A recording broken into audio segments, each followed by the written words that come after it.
graça e paz. Sejam bem-vindos a mais um dia de estudo da Escola Bíblica. E nós vamos hoje estar abrindo a Palavra do Senhor em Efésios. Antes nós vamos estar orando.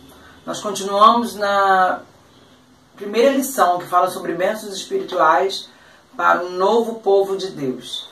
Então nós vamos estar orando agora para estar dando abertura com a Palavra do Senhor. Amém? Senhor, nosso Deus e Pai, nós te louvamos, bendizemos o Teu nome. Senhor, toma primazia. Deus, toma as nossas vidas nas Tuas mãos. Ser conosco em tudo que nós vamos fazer. Pai, muito obrigado por mais uma oportunidade na Tua presença. Eu te agradeço em nome de Jesus Cristo. Amém. Amados, nós vamos estar hoje para a abertura da Escola Bíblica lendo o livro de Efésios, né? Efésios 1, capítulo 1, dos versos 1 ao 14. Amém? Diz assim a palavra do Senhor. Paulo, apóstolo de Cristo Jesus, pela vontade de Deus, aos santos que estão em Éfeso e fiéis em Cristo Jesus. Graça e paz a vós outros, da parte de Deus, nosso Pai e nosso Senhor Jesus Cristo. Bendito seja o Deus e o Pai de nosso Senhor Jesus Cristo, o qual nos abençoou com todas as bênçãos espirituais nas regiões celestiais em Cristo, pois nos elegeu nele antes da fundação do mundo, para sermos santos e irrepreensíveis diante dele em amor. Nos predestinou para sermos filhos de adoção por Jesus Cristo, para si mesmo, segundo o bom propósito da sua vontade, para louvor e glória da sua graça, a qual nos deu gratuitamente no amado. Nele temos a redenção pelo seu sangue, a remissão dos pecados, segundo a riqueza da graça, que ele derramou profundamente sobre nós, em toda a sabedoria, em todo entendimento, e desvendou-nos o mistério da sua vontade, segundo o bom propósito que propuseram em Cristo, de fazer convergir em Cristo todas as coisas, na dispensação da plenitude dos tempos, tanto as que estão nos céus como as que estão na terra.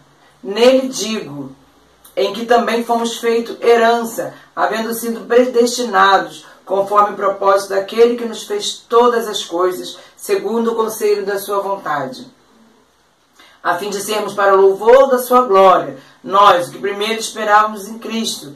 É também nele que vós estáis, depois que ouvistes a palavra da verdade, o evangelho da vossa salvação. Tendo nele crido, foste selados com o Espírito Santo da promessa, que é o penhor da nossa herança para a redenção da propriedade de Deus em louvor da sua glória. Com esta palavra está aberta a nossa escola bíblica em nome de Jesus. Graças e paz, meus irmãos. Muito grato a Deus que mais uma vez eu estou aqui junto aos irmãos, utilizando deste canal que o Senhor nos proporcionou num momento muito difícil, que foi um momento de isolamento social, mas mesmo com esse retorno parcial, nós temos esse canal agora como um meio de nós estarmos dando continuidade a tudo aquilo que o Senhor tem nos ensinado. Nós louvamos a Deus por isso e pedimos ao Senhor que Ele continue a quebrantar os nossos corações e falar profundamente ao mesmo.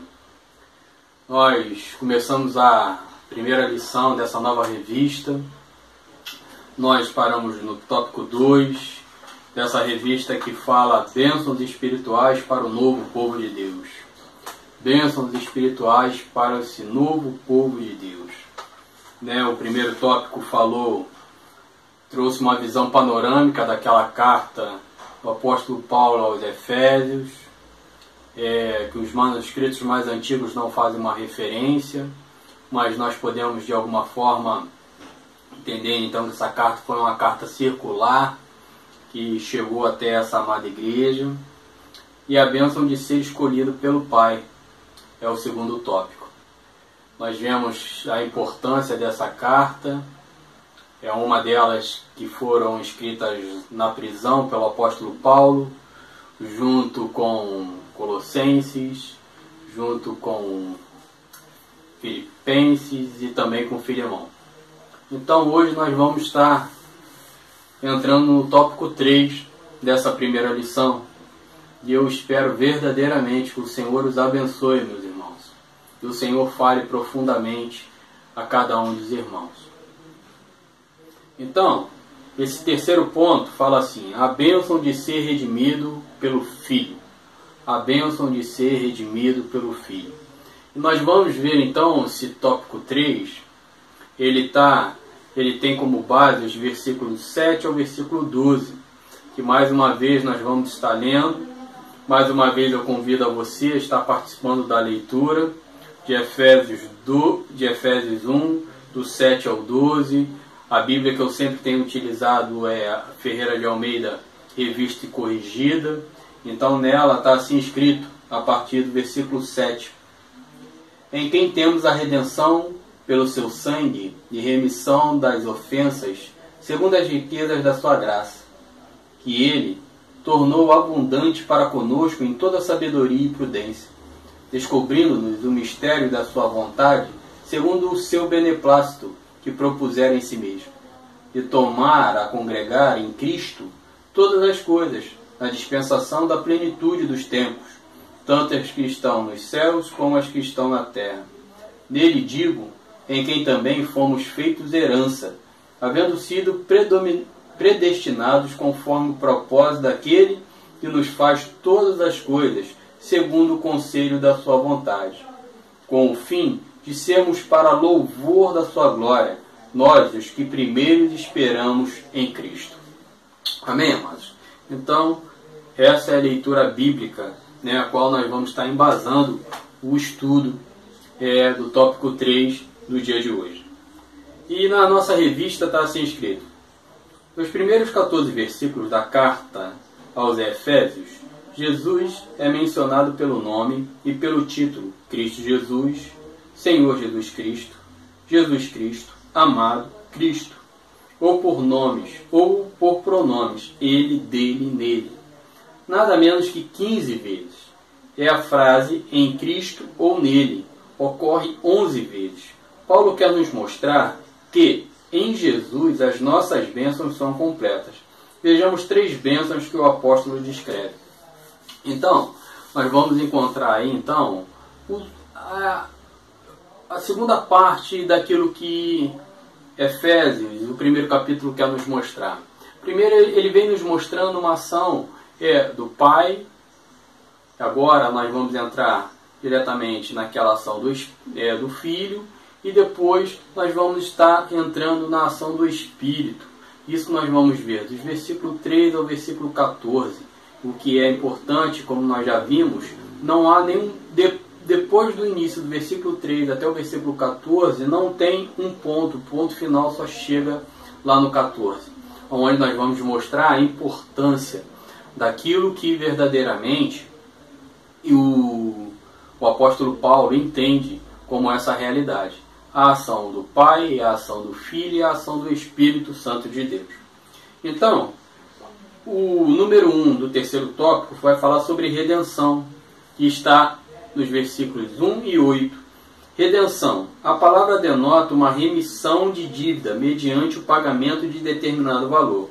Em Cristo fomos libertos das algemas do pecado, da escravidão imposta por Satanás. Então vamos ler novamente, Efésios 1, do 7 ao 8. Em quem temos a redenção pelo seu sangue, a remissão das ofensas, segundo as riquezas da sua graça, que ele tomou abundantemente para conosco em toda sabedoria e prudência. Meu amado, a cédula de dívida, como nós vimos lá, que ele se refere em Colossenses, o pecado estava e agia diretamente em nossas vidas. Um Deus justo é aquele que com certeza estaria condenando aquele que transgride, aquele que peca.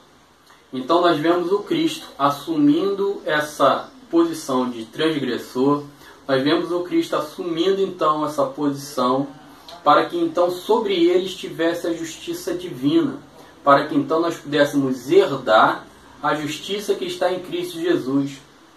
Por isso, meu amado, a importância de nós entendermos aquilo que é a causa material, o Cristo, a obra redentora, a obra que ele realizou na cruz do Calvário, o sacrifício vicário do Cristo, o sacrifício substitutivo. Por isso a importância da causa de salvação como sendo a causa material. A ação sobre a vida do Cristo, a ação do Cristo naquilo que então era justiça e aquilo que era inimizade, aquilo que nos afastavam de Deus. Então nós vemos essa realidade. Então, está assim escrito na nossa revista. O preço da liberdade e o meio pelo qual a remissão foi obtida foi o sangue de Cristo. O sangue de Cristo. Este termo sacrificial traz à lembrança o sangue das vítimas ofertado a Deus na economia do Antigo Testamento. Aqui a palavra representa a morte de Cristo como sacrifício do pecado e é uma advertência a nós a propósito do elevadíssimo preço que Deus pagou pela nossa redenção. A ideia de redenção, Paulo acrescenta a remissão dos pecados. Isso tem o sentido de afastar de nós as transgressões. Paulo quer ensinar que o perdão é o centro de nossa redenção. A redenção e a remissão caminham juntas e são privilégios de quem foi feito filhos. São bênçãos derramadas abundantemente, segundo a riqueza de sua graça, não segundo aos méritos dos homens, mas quem pode medir a riqueza da graça de Deus. Então, meus amados, o que nós vamos ver aqui? O preço da liberdade, o meio pelo qual a remissão foi obtida. Então, essa remissão aqui, como nós vimos, ela tem essa ideia de dívida mediante um pagamento, né, daquilo que foi feito. Seria o perdão dos nossos pecados, né? Como os nossos pecados foram perdoados. Então, essa ideia de remissão, que nós já temos entendido, e foi através dessa obra que o Cristo realizou por nós na cruz do Calvário. E é também pelo seu sangue. A expiação aqui, quando Paulo coloca o sangue aqui, a ideia que ele está querendo nos trazer é a ideia de expiação feita pela sua morte. O sacrifício que ele realizou, o sacrifício vicário. Aquilo que estava realmente sendo colocado ali. Porque nós vimos aqui o que estava na nossa revista, ele coloca assim: o termo sacrificial traz à lembrança o sangue das vítimas ofertado a Deus na economia do Antigo Testamento. Aquilo que era feito lá através dos animais. Então o sacrifício que era realizado pelos animais no Antigo Testamento testificava para a obra que Cristo estaria realizando, e a obra poderosa e eficaz, que não mais precisa ser feita e o cordeiro ser imolado anualmente, porque o sacrifício perfeito já foi realizado. E uma vez só nos basta, verdadeiramente crendo no sacrifício de Cristo e o poder dessa obra redentora e o poder justificador do seu sangue. A causa material é a morte de Cristo pelo seu sangue. Essa é a causa material da remissão dos nossos pecados. Então, meu amado, sem crer nessa obra poderosa que Cristo realizou, sem entender que aquele sangue que foi derramado, ele é perfeito e é capaz de nos justificar, porque, meu amado, por mais que nós pudéssemos morrer por perdão dos nossos pecados, jamais alcançaríamos o perdão do mesmo. Por quê?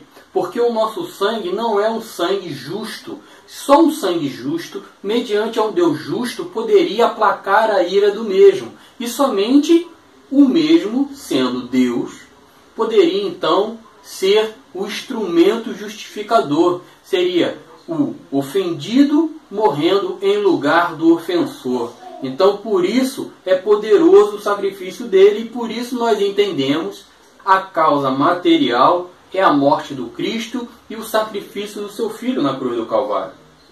Essa é a causa eficiente, a grandeza da bondade divina. E aí, a causa material é a morte de Cristo, mas a causa eficiente, o que é que realiza, o da onde vem, meu amado, essa realidade, a eficiência dessa obra está na grandeza da bondade divina.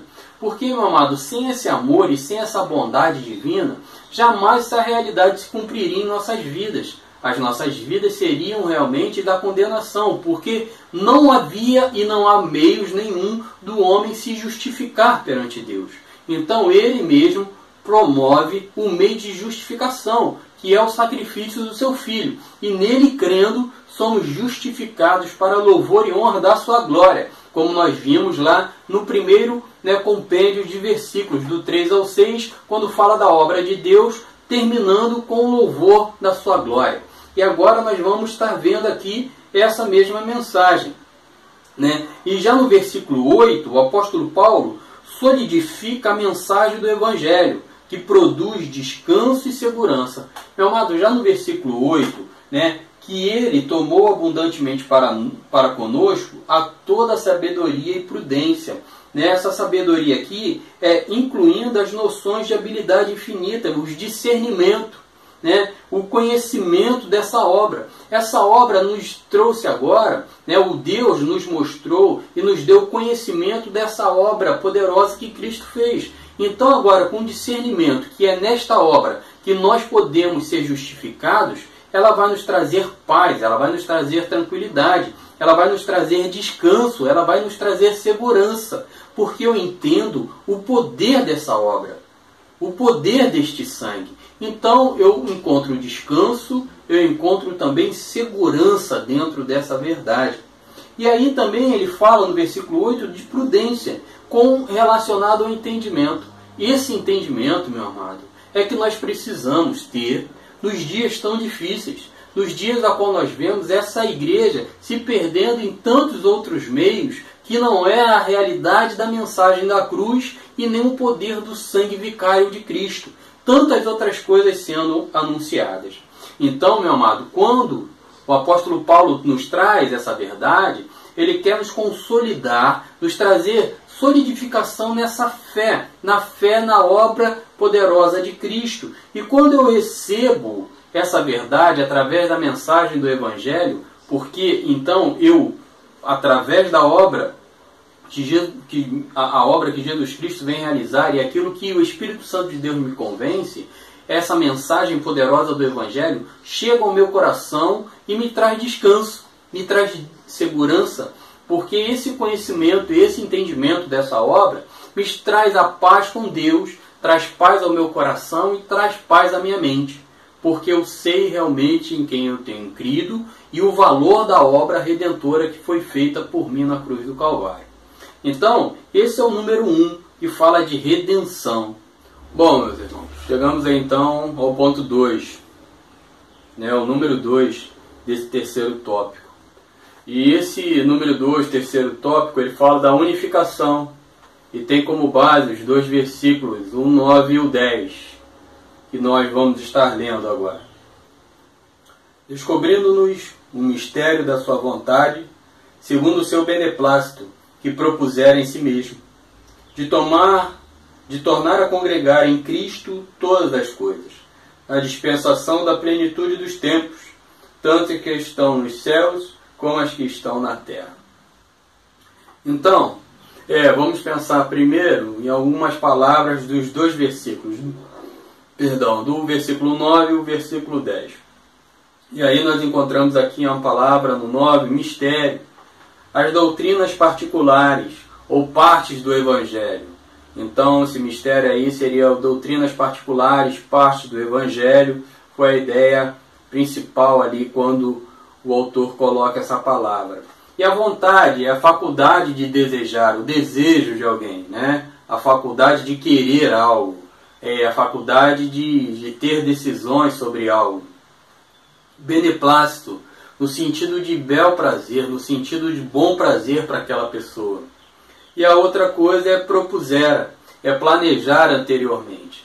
Então, nós estamos falando aqui desse Senhor que coloca, então, um mistério a qual ele revela, a qual ele traz, então, as doutrinas particulares, aquilo que ele tinha como desejo de revelar e mostrar.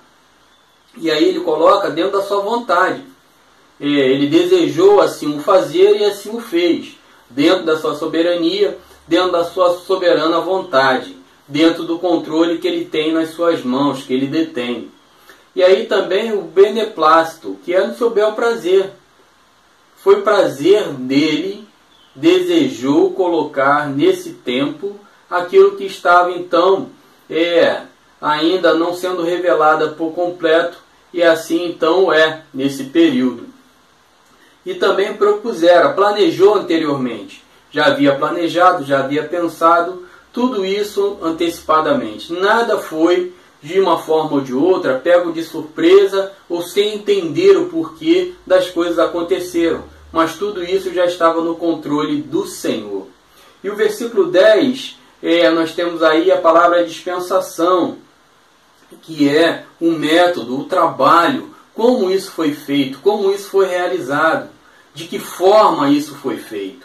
E também o que? Na plenitude, num tempo completo, num tempo adequado, num tempo propício àquele que tinha a vontade e o desejo de revelar algumas coisas. E dentro desse tempo, ele propôs colocar tudo em ordem, que nós vamos estar vendo no transcorrer daquilo que vamos estar pensando. Mas na nossa revista está assim escrito: o propósito de Deus é o de estabelecer uma nova ordem, uma nova criação, na qual todos confessem que Cristo é a cabeça.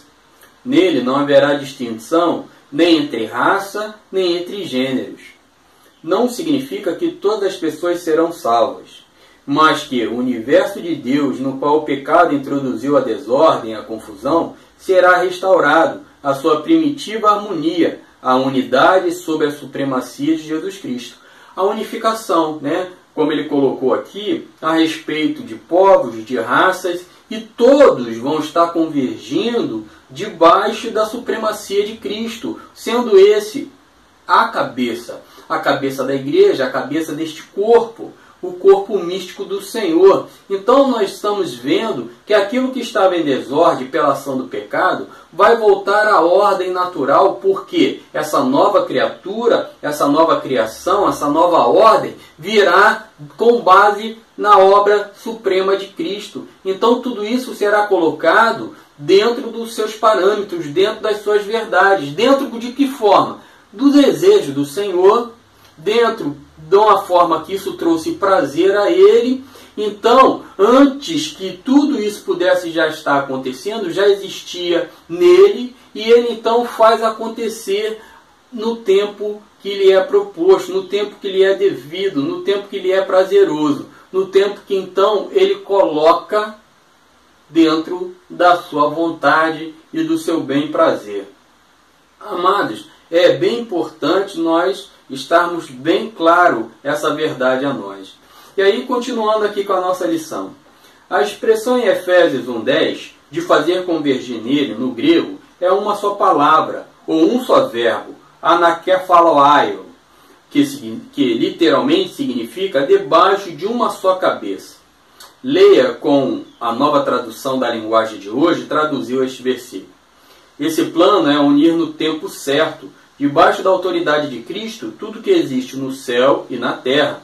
Por isso concordamos com o que Oscar Cullmann escreveu. A igreja é o centro, o ponto central, de onde Cristo exerce sua soberania universal sobre a totalidade inteira.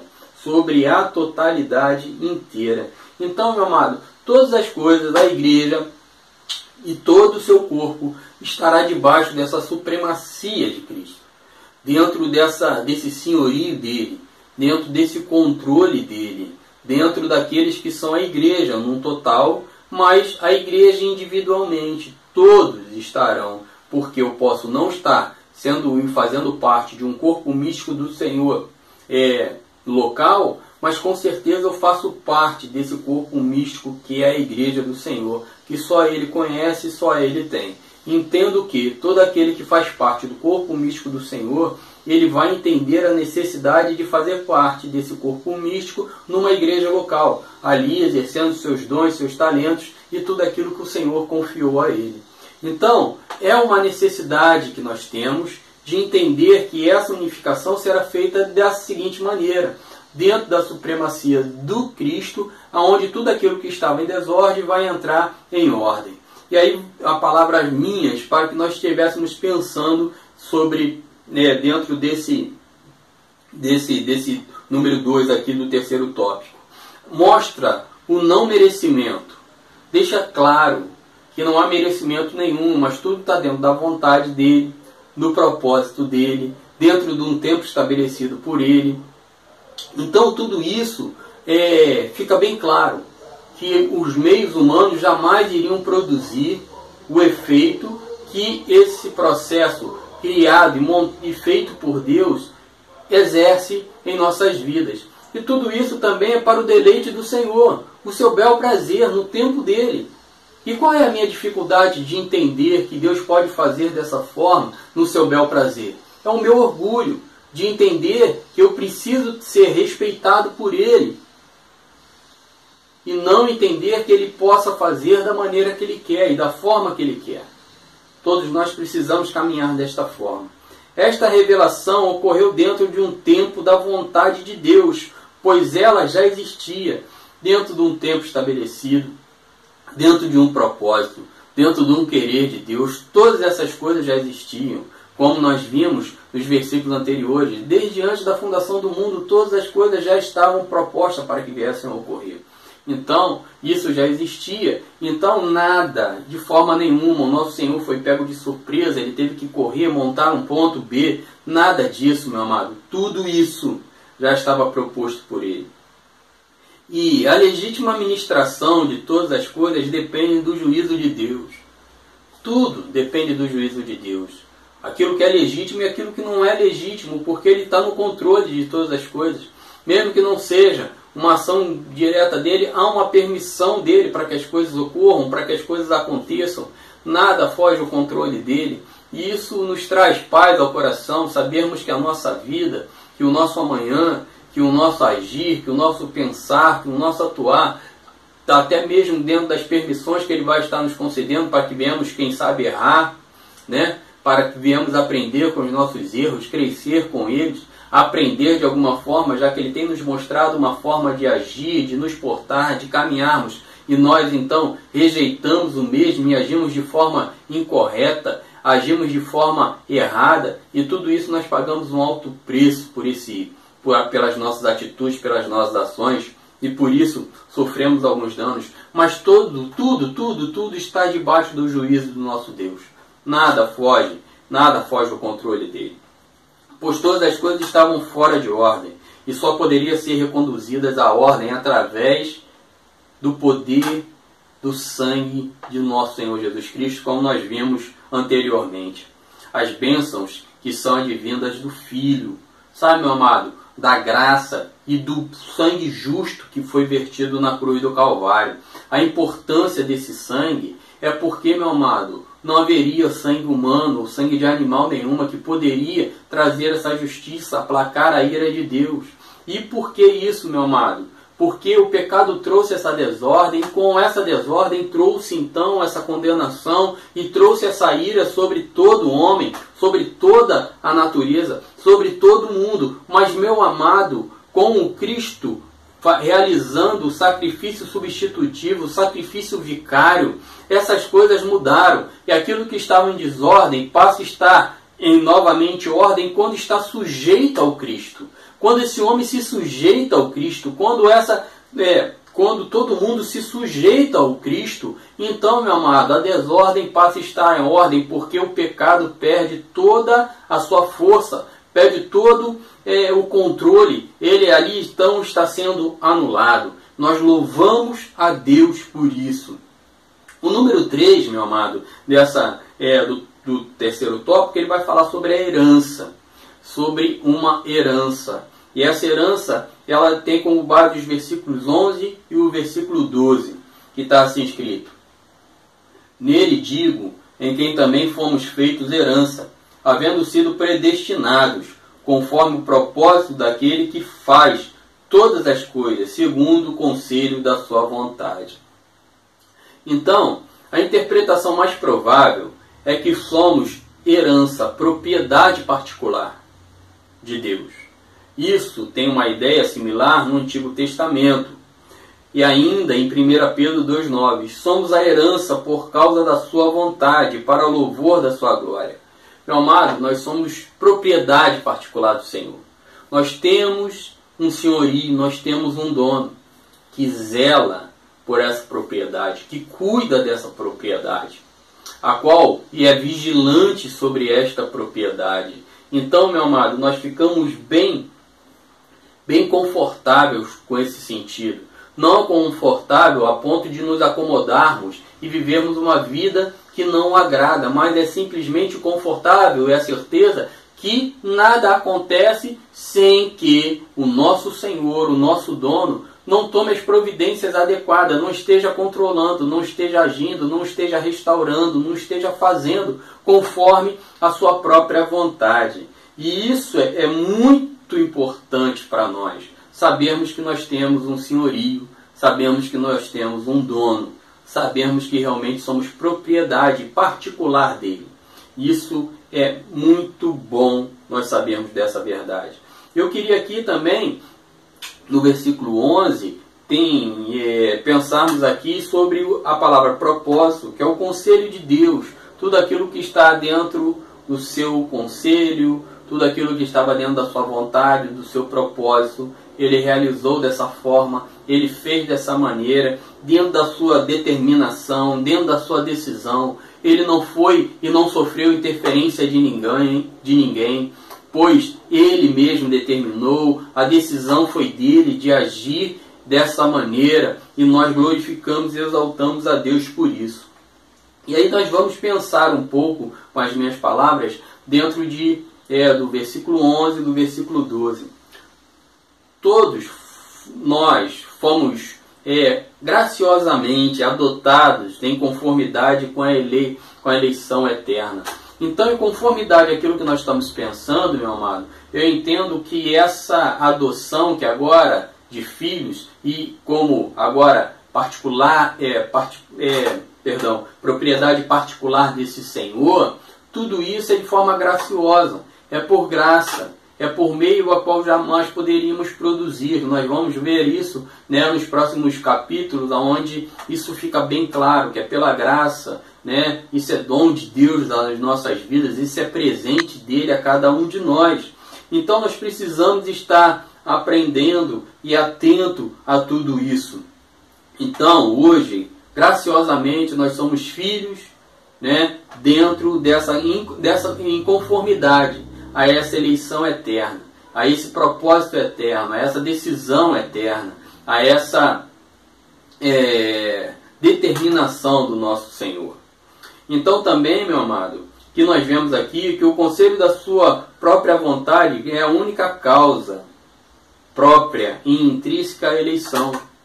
Então, nós vemos que a própria vontade dele é a única causa, é a causa própria para que a eleição viesse a ocorrer.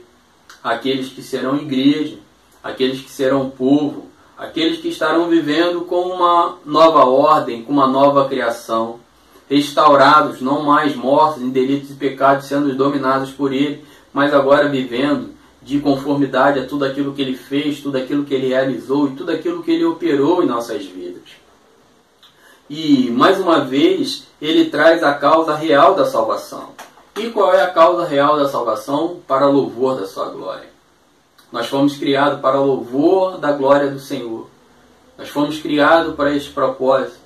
Houve então o pecado que destruiu essa ordem, mas agora em Cristo Jesus novamente ele vem trazer, né, a essa ordem, trazer a essa verdade, que tudo é para louvor e para a sua glória, porque não há mérito nosso, não há escolha nossa, não há desejo nosso de querer ter esse Deus, mas tudo isso nos é de alguma forma trazido pela vontade e pelo belo prazer desse Deus Todo-Poderoso. Então nós chegamos agora ao tópico 4 desta lição, que fala a bênção de ser selado com o Espírito. A bênção de ser selado com o Espírito. E aí nós vamos encontrar os versículos 13 e o versículo 14. E aí nós vamos estar lendo. Em quem também vós estáis depois que ouviste a palavra da verdade, o evangelho da vossa salvação, e tendo também crido, foste selado com o Espírito Santo da promessa, o qual é o penhor da nossa herança, para a redenção da possessão de Deus, para louvor da sua glória. Então nós vemos ele terminando com a obra de Deus em nossas vidas para louvor da sua glória.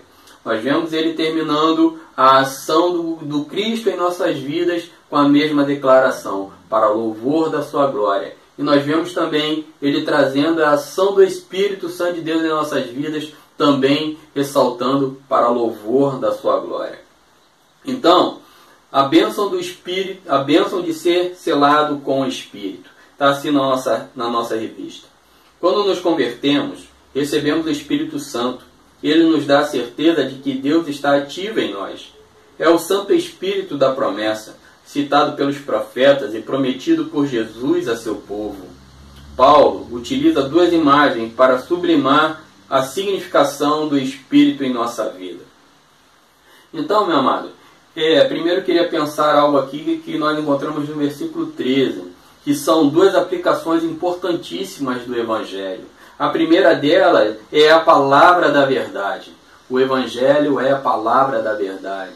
As boas novas que precisávamos é a realidade da transformação, a realidade da mudança, a realidade daquilo que Cristo fez e operou em nossas vidas. Louvado seja Deus por isso.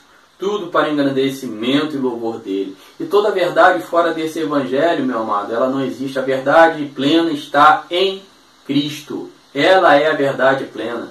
Tantas outras verdades os homens colocam, mas a verdade plena, aquilo que é totalmente revelado por ele, somente em Cristo nós vamos encontrar. E a outra aplicação aqui para o Evangelho é o Evangelho da salvação. Ele é o poder de Deus para a salvação. Porque, meu amado, não haveria forma, nem meio algum, do homem ser salvo, a não ser sobre a obra que Cristo realizou por nós. Então, por isso, ele é o poder de Deus para nos restaurar. Então, como Paulo escreve em outra carta, não devemos e não podemos nos envergonhar desse poder, dessa obra poderosa, dessa ação que foi realizada.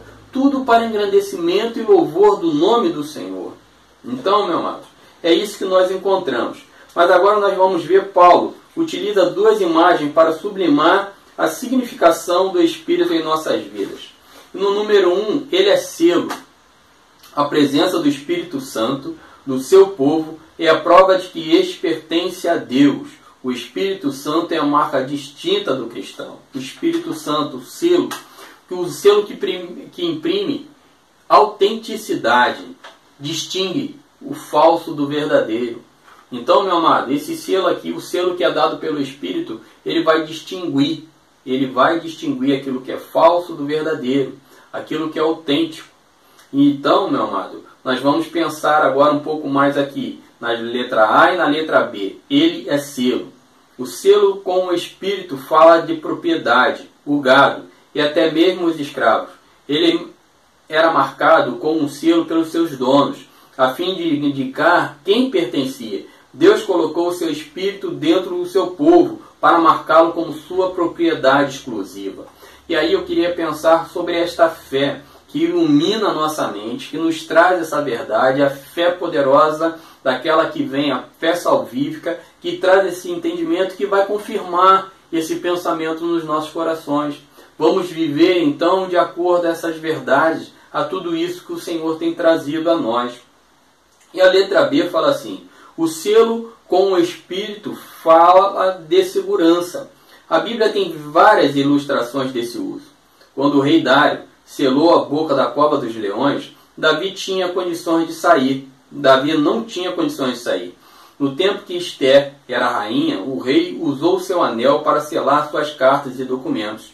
E uma vez feito isso, ninguém podia alterar o conteúdo. Pilatos fez a mesma coisa quando ordenou que os soldados guardassem o sepulcro como bem vos parecer, e eles selaram a pedra do túmulo.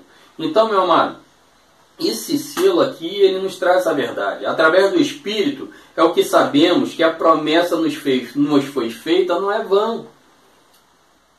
Sabe, ela tem valor, porque ela nos promete, como foi colocado aqui o selo, essa realidade desse que faz e que controla, e que ninguém pode violar, que ninguém pode alterar, que ninguém pode mexer. Essa promessa foi feita por ele. E somos então agora, esse Espírito que habita em nós, como foi colocado aqui, traz essa verdade sobre as nossas vidas.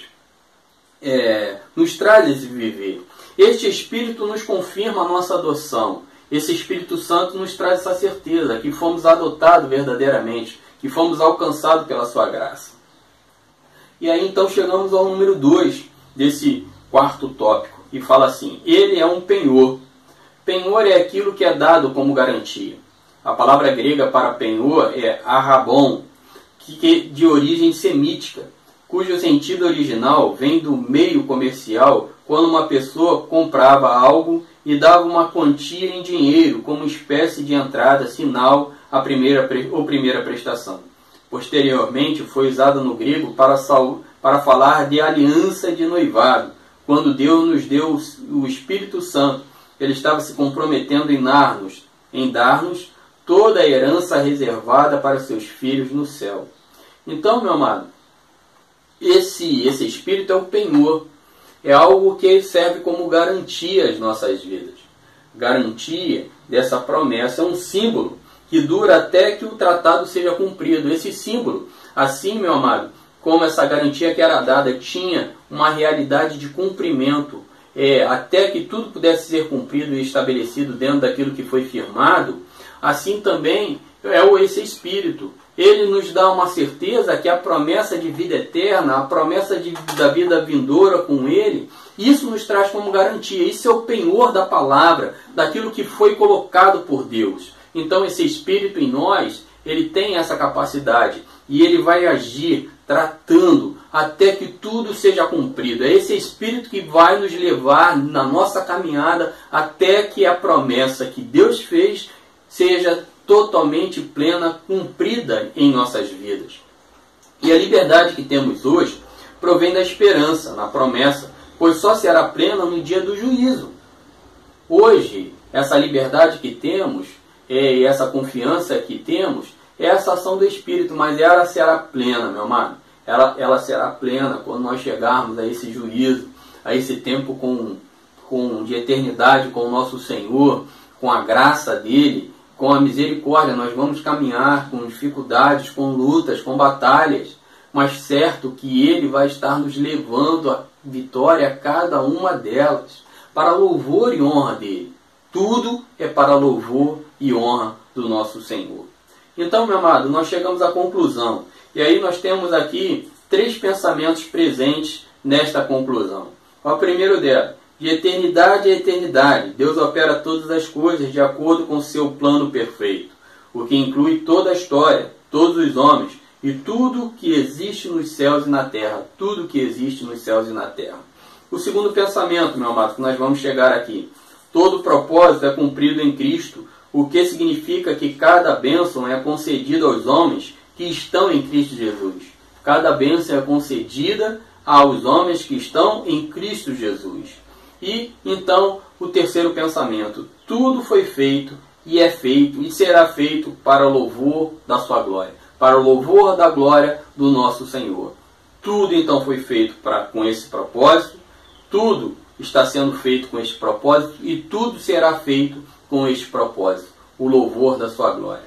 Espero, meu amado, que essas palavras possam ter chegado verdadeiramente aos vossos corações, que os irmãos sejam extremamente abençoados por esse estudo, que essa carta possa estar falando ao coração dos irmãos, trazendo a certeza de adoção, a certeza de propriedade particular do Senhor, tudo isso voltado à soberania, à vontade dele, o prazer dele, num tempo adequado feito por ele. Nesse momento eu vou estar passando a nossa superintendente, como assim sempre o fazemos, para que ela possa estar realizando as considerações finais, fazendo a última oração e abençoando as suas vidas com a graça e com o favor divino. Que realmente os irmãos tenham dias abençoados na presença do Senhor. Amém, meus amados? Que Deus os abençoe.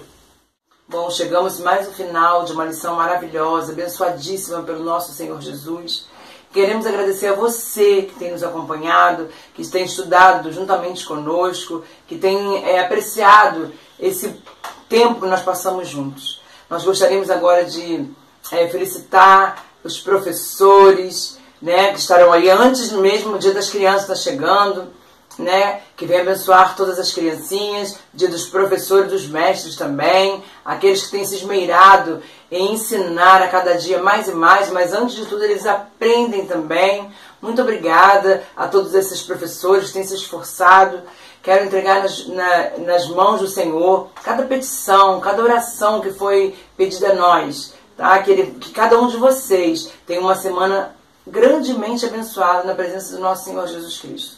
Amém? Vamos estar orando, agradecendo por esse momento maravilhoso que passamos juntos.